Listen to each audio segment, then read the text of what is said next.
हे mister नुमाली mister, अच्छा खासा चलता चलता फिर से हो गया बकवास। ये क्या हुआ हब्स ड्रामे के अंदर के लेटेस्ट एपिसोड के अंदर इतने फजूल सीन देखने को मिलते हैं जिनको एटलीस्ट मैं तो डाइजेस्ट नहीं कर पाया। वो कौन से सीन थे, नेक्स्ट एपिसोड में क्या होगा, किस तरफ जा रही है इस ड्रामे की एंडिंग, इन सभी क्वेश्चंस के आंसर मैं आज के इस वीडियो में करने वाला हूं। फिर जो नए लोग आए मेरे चैनल पर जल्दी से दबा दें सब्सक्राइब का बटन, इंस्टाग्राम फॉलो है @नुमालिम, क्योंकि आपके सभी क्वेश्चंस के आंसर मैं वहां पर करने वाला हूं। वीडियो का जिस लगता है हम स्टार्ट कर सकेंगे बहुत ही सुपर डुपर रिव्यू, तो चलिए आगे बढ़ते हैं।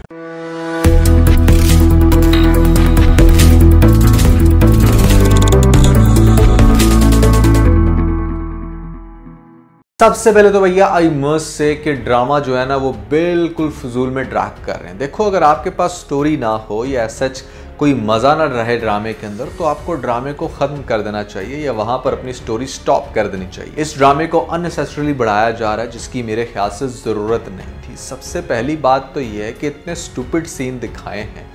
आप मुझे खुद बताएं कि अगर आपकी ऑफिस का दरवाज़ा बंद हो और फिर ऑफिस के अंदर की जो डायमेंशंस हैं जहाँ पर ख़ास तौर पे बासित बैठता है या कोई भी शख्स उससे बात करेगा, तो क्या दरवाज़ा बंद होने के बावजूद दूसरी साइड पे खड़ी लड़की बड़े आराम से सुन लेगी कि अंदर क्या सरगोशी चल रही है? एक तो बड़ा स्टूपिड सीन था कि उसने वो बात सुनी। अब एक तो सोहा का कैरेक्टर इतना इरिटेटिंग लग रहा है ना इस ड्रामे के अंदर। ठीक है, हमें इस बात का पहले से आइडिया था कि इसने घर ख़राब करना है, लेकिन जिन बातों के ऊपर घर ख़राब करते हुए उसको दिखाया जा रहा है, जिस तरह की वो हरकतें कर रही है या जो उसके माइंड में प्लानिंग चल रही है, जिस चीज़ को बेस बना के अब ये दोबारा से आयशा का दिमाग ख़राब करने वाली है, वो कोई इतनी बड़ी लॉजिक नहीं रखती चीज़।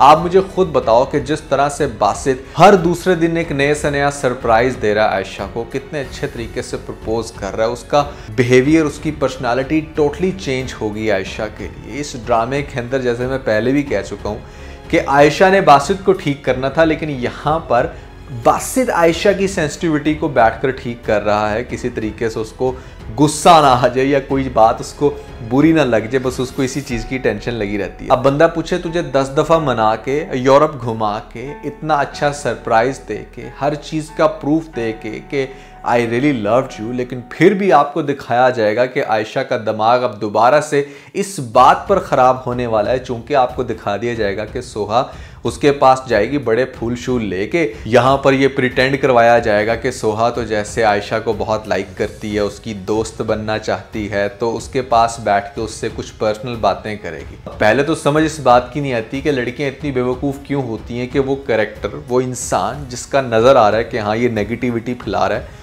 उसकी बात पे यकीन कर लेंगी और उस इंसान की बात पे यकीन नहीं करेंगी जो अपने प्यार को, अपनी चाहत को हर दूसरे दिन प्रूफ कर रहे हैं। सोहा पहले भी ऐसी स्टूपिड हरकतें कर चुकी है जिसकी वजह से आयशा को बड़ी सस्पिशियस निगाहों से देखते हुए दिखाया गया था। अब क्या करने वाली है, उसके पास जाकर उसको कहेगी कि भाई तुम्हें पता है, आर यू श्योर कि वाकई बासित तुमसे प्यार करते हैं? तो वो कहेगी कि हाँ, लगता तो मुझे कुछ ऐसे ही है, काफ़ी प्यार करता है, काफ़ी आगे पीछे मेरे घूमता रहता है। तो फिर जब वो उसे इतना कह देगी कि तुम्हारी माँ के साथ उसने डीलिंग करके तुम्हारे साथ करी थी शादी, तो इस बात के ऊपर यहाँ पर दोबारा से आयशा को आग बगोला होते हुए दिखाया जाएगा। अरे भैया, माँ उसकी किस तरह की थी ये आयशा को ज़्यादा बेहतर पता होना चाहिए कि मेरी माँ किस लेवल की लालची इंसान है।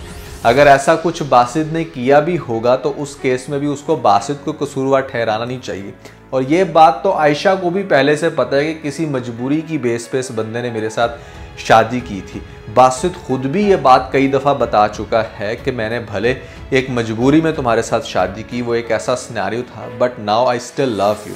लेकिन इस सारे सिनेरियो को सुनने के बाद, इन चीज़ों को गो थ्रू करने के बाद भी अगर आयशा इस बात के ऊपर बासित के साथ इशू बनाती है ना, तो लिटरली ये ड्रामा बहुत ही पैथेटिक वे में जा रहा है। आई पर्सनली बिलीव कि इसकी स्टोरी बिल्कुल बकवास है फिर, और फजूल का ड्रामे को लटकाया जा रहा है। इसमें एज सच कोई सेंस क्रिएट नहीं होती। I mean just look at the scenes जो आपको नेक्स्ट एपिसोड में दिखाए जाएंगे कि जहाँ पर इतने अच्छे तरीके से उसको सरप्राइज दे रहा है, उसको हर तरह से खुश रखने की कोशिश कर रहा है। लेटेस्ट एपिसोड में उसको यूरोप घुमाया, फिर भी एक औरत क्यों इतनी छोटी सी बात को सुन के इतना बड़ा इशू बनाएगी? मैं अगेन कहूँगा, मैंने भी वो एपिसोड देखी नहीं है, लेकिन अगर इस बात के ऊपर आयशा को इशू बनाते हुए दिखाया गया तो हम इस ड्रामे को बड़ा टका के रोस्ट करेंगे।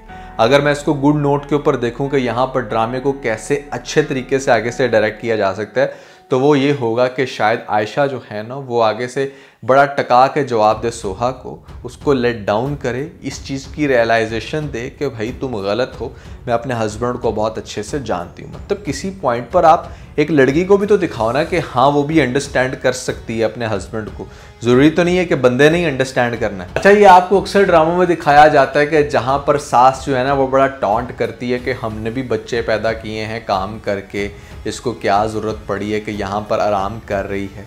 पहली बात तो ये कि साइंटिफिकली इट्स प्रूवन कि अगर आप प्रेग्नेंट हो और ऐसे में आप कोई ना कोई काम कर रहे हो, कोई एक्टिविटी कर रहे हो, तो वो आपके लिए और आपके बेबी के लिए बहुत अच्छा साबित होता है। कुछ रेयर केस ऐसे होते हैं, वो भी बहुत एंड वाली कंडीशन पे जाके कि जहाँ पर सिर्फ महीना डेढ़ रह गया आपकी डिलीवरी में, तो वहाँ पर डॉक्टर समटाइम आपको रेस्ट करने का बोलते हैं।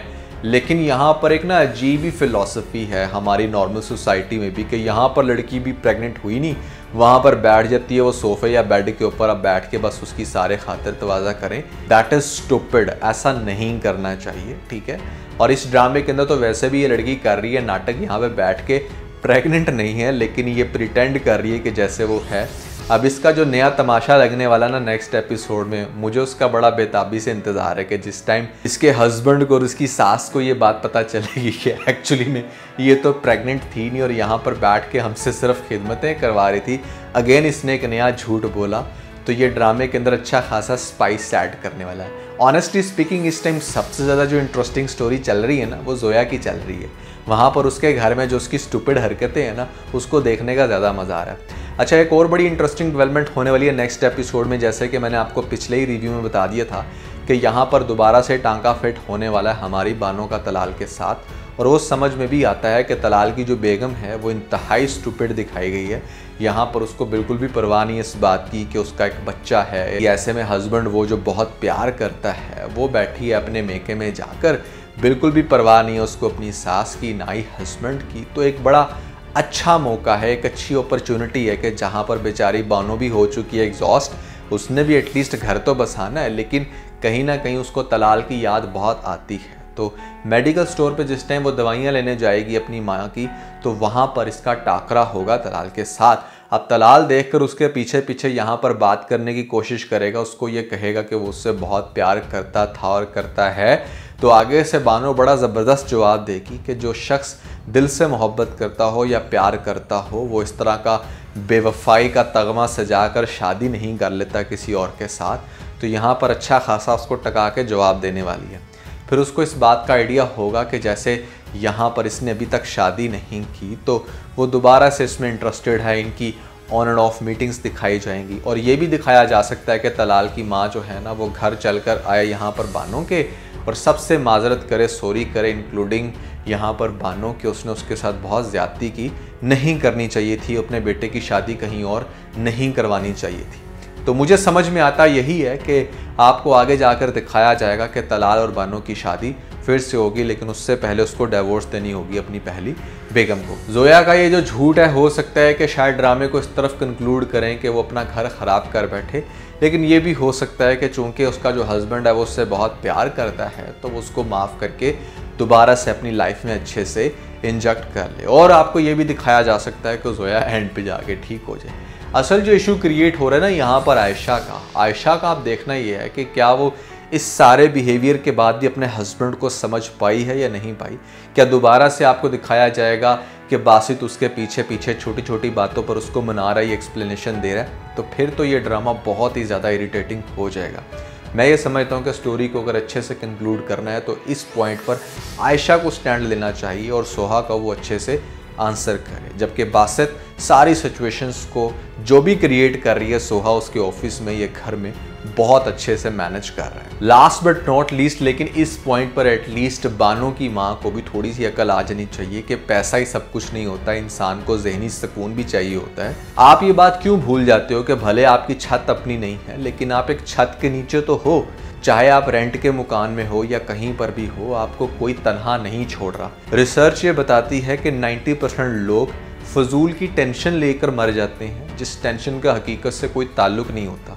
उस खौफ में आके अपनी ज़िंदगी बर्बाद कर देते हैं, जो खौफ शायद उनकी ज़िंदगी में एग्जिस्ट ही नहीं करता या जो एक्सपेक्टेड ही नहीं होता। तो इसलिए हमेशा हर हाल में अपने आप को पॉजिटिव रखना चाहिए और अच्छी ज़िंदगी की उम्मीद रखनी चाहिए। तो दोस्तों, आप लोगों का हमेशा से कंसर्न रहा है कि to who I am going to marry. यहाँ पर अगर आप लोगों ने ये वीडियो नहीं देखी तो ऊपर आप लोगों को लिंक मिल जाएगा, जल्दी से लिंक पे क्लिक करके वीडियो देख के अपना फीडबैक मुझे जरूर दीजिएगा। तो आज के बस इतना ही। अगर आपको इस वीडियो के अंदर कोई एक पॉइंट तो इस वीडियो को लाइक जरूर कीजिएगा और अपने दोस्तों के साथ ज्यादा से ज्यादा वीडियो को शेयर करने की कोशिश करें, स्पेशली उन दोस्तों के साथ जो पाकिस्तानी ड्रामास के बहुत बड़े फैन है।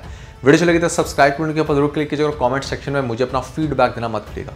और ये सारे काम करने के बाद आप बेल आइकन जरूर प्रेस कर लीजिएगा ताकि लेटेस्ट अपडेट आप लोगों को सबसे पहले मिल सके।